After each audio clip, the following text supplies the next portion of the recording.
Mamma chips तयार झाले. कशी केले सांगू? हां चल सांगते. मी फर्स्ट टाइमच हे चिप्स ट्राय केले, कारण मी याच्या अगोदर कधीच काही केलेलं नव्हतं. सगळं माझी आई आणि सासूच मला वानवळा द्यायची. पण मी म्हटलं चला ह्यावेळेस आपण ट्राय तर करू.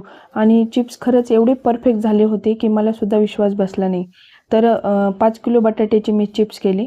रात्री सगळ्या बटाट्याचे चिप्सचे बटाट्याचे सालटे काढून घेतले व ते बटाटे पाण्यात टाकले. नंतर एक एक बटाटा करून मी असे किसून घेतले. किसताना पण मी ते पाण्यातच किसले आणि 5 ते 6 पाण्यामध्ये धुवून म्हणजे स्वच्छ धुवून हे बटाट्याचे चिप्स मी काढून घेतले.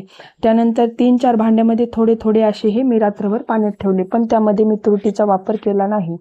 आणि रात्रभर झाल्यानंतर सकाळी पण मी एकदा हे पाण्यातून काढले आणि मोठ्या पातेल्यामध्ये पाणी उकळण्यासाठी ठेवले व त्यामध्ये मीठ टाकले, प्रमाणानुसार मीठ टाकले आणि पाणी उकळल्यानंतर हे चिप्स सगळे त्याच्यामध्ये शिजण्यासाठी टाकून दिले.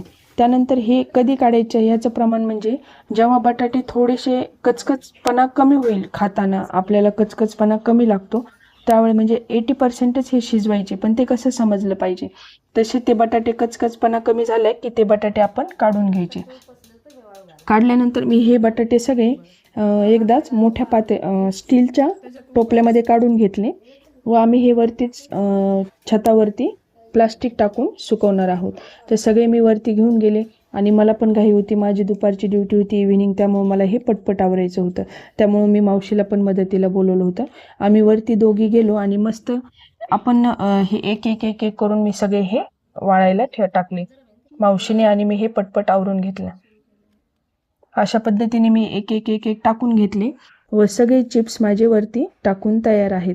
आणि खूप ऊन कडक होतं, एका दिवसात माझे चिप्स वाळले. त्यानंतर मी ग्रिलवर त्याला 2 दिवस ऊन दिलं आणि बघा अशा प्रकारे माझे परफेक्ट चिप्स तयार आहेत. तुम्हाला रेसिपी आवडली असेल तर नक्की फॉलो करा.